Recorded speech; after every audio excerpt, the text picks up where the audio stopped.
There are moments in life when the sky seems silent, when prayers feel unanswered, when the heart whispers, "Have I been forgotten?" It is precisely into that trembling space that Surah Ad-Duhaa descends, not as a theological argument, not as a philosophical treatise, but as a divine embrace.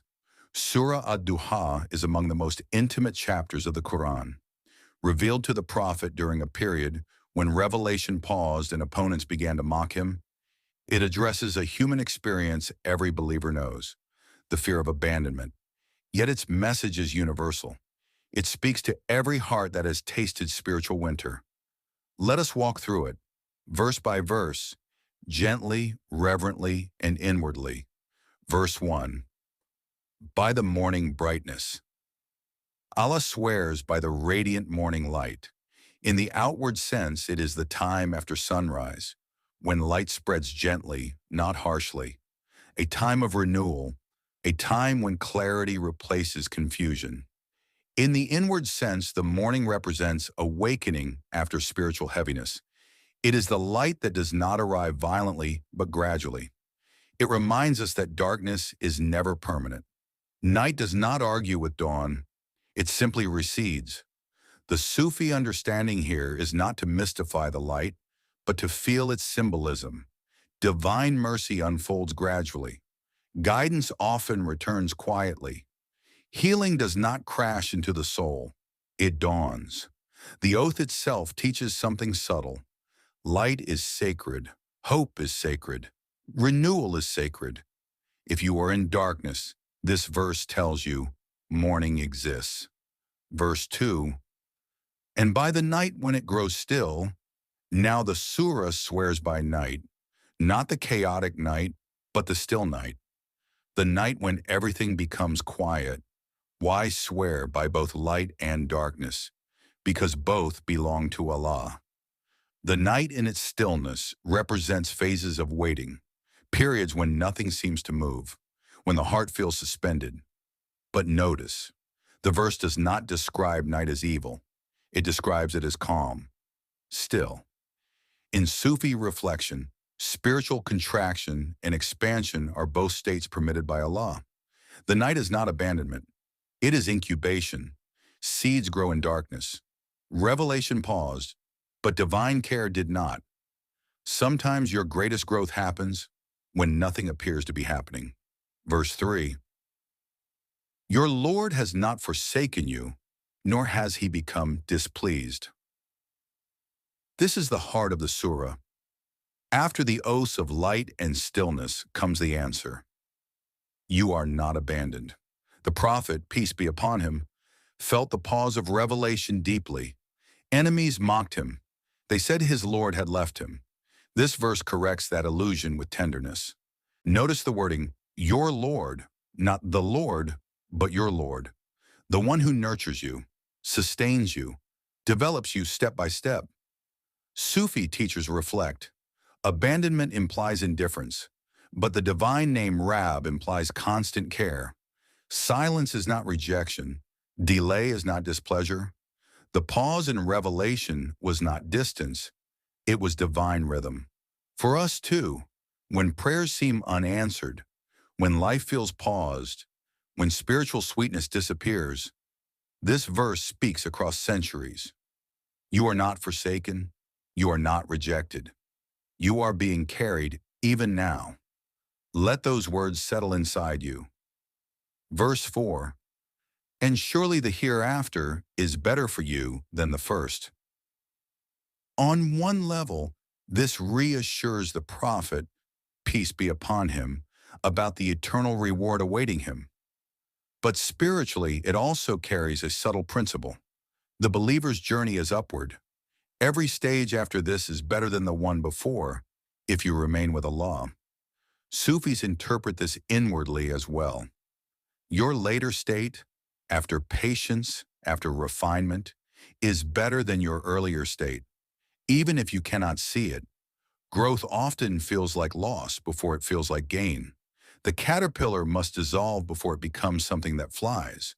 The nafs, ego, resists transformation because it mistakes evolution for death.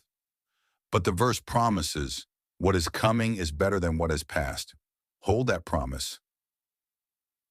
Verse 5, and your Lord will soon give you, and you will be satisfied. Notice the future tense. He will give you. The gift is certain. The timing is divine. And the outcome, not merely receiving, but being satisfied. There is a difference between being given and being content. Worldly gain can increase anxiety. Divine giving increases serenity. Sufi reflection often lingers here. The greatest gift is not material abundance. It is inner expansion. It is the state of contentment. Allah does not promise to give you everything you want. He promises to give you until your heart rests. There is a gift tailored to your soul. It may not look like what you imagine, but when it arrives, you will know, and you will be at peace. Now the surah turns from promise to remembrance.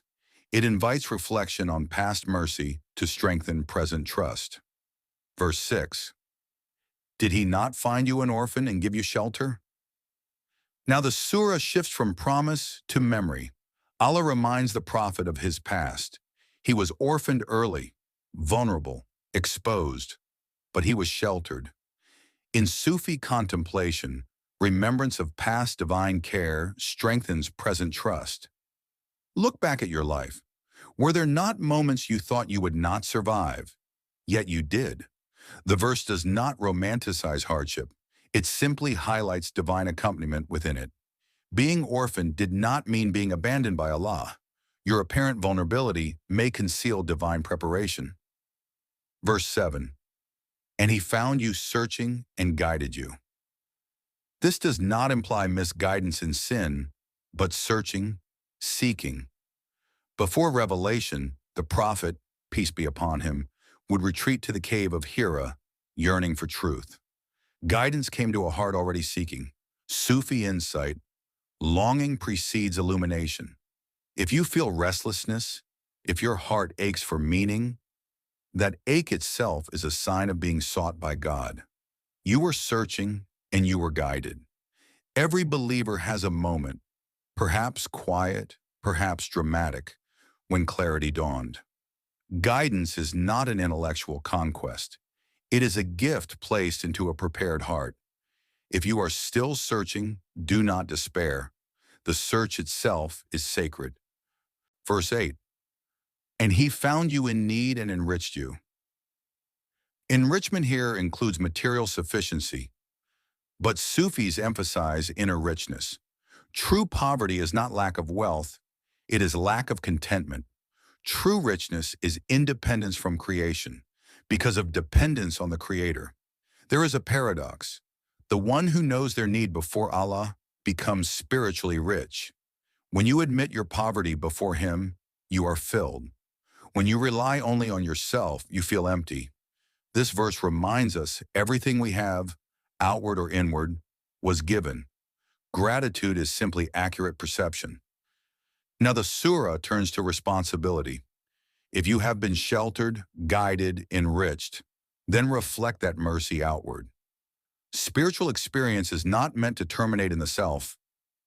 Verse 9, so as for the orphan, do not oppress. The one who was once vulnerable must protect the vulnerable. Sufi teaching insists, genuine spirituality increases tenderness. If your worship makes you harsh, something is misaligned. The orphan represents every powerless soul. Do not crush, do not belittle, do not dominate. Mercy received must become mercy given. Verse 10, and as for the one who asks, do not repel. The one who asks, whether for knowledge, help, or sustenance, should not be turned away harshly. Even if you cannot give materially, give with dignity. The prophet, peace be upon him, was known for gentleness in response. Sufism is not isolation. It is refinement of character. A hardened heart cannot claim spiritual awakening. Verse 11, and as for the blessing of your Lord, proclaim it. This is not arrogance, it is testimony. To speak of divine blessing is to acknowledge its source. Proclaim not with pride, but with gratitude. Sufis understand this as living gratitude. Your character proclaims blessing. Your patience proclaims blessing. Your serenity in hardship proclaims blessing. When people see your calm during storms, they witness the trace of your Lord's favor. The surah began with light. It ends with you becoming light. Closing reflection. Surah Ad-Duhaa is a journey from light through stillness into reassurance toward gratitude and service. It teaches that spiritual life includes pauses. It affirms that silence is not rejection. It reframes night as preparation. It reminds us that our story is not defined by our lowest moment. If you are in a season of waiting, this surah is for you. If you feel unseen, this surah is for you. If your heart trembles between hope and fear, this surah steadies it. Let its rhythm settle in your chest. Let its light rise slowly within you. Let its promise quiet your doubt.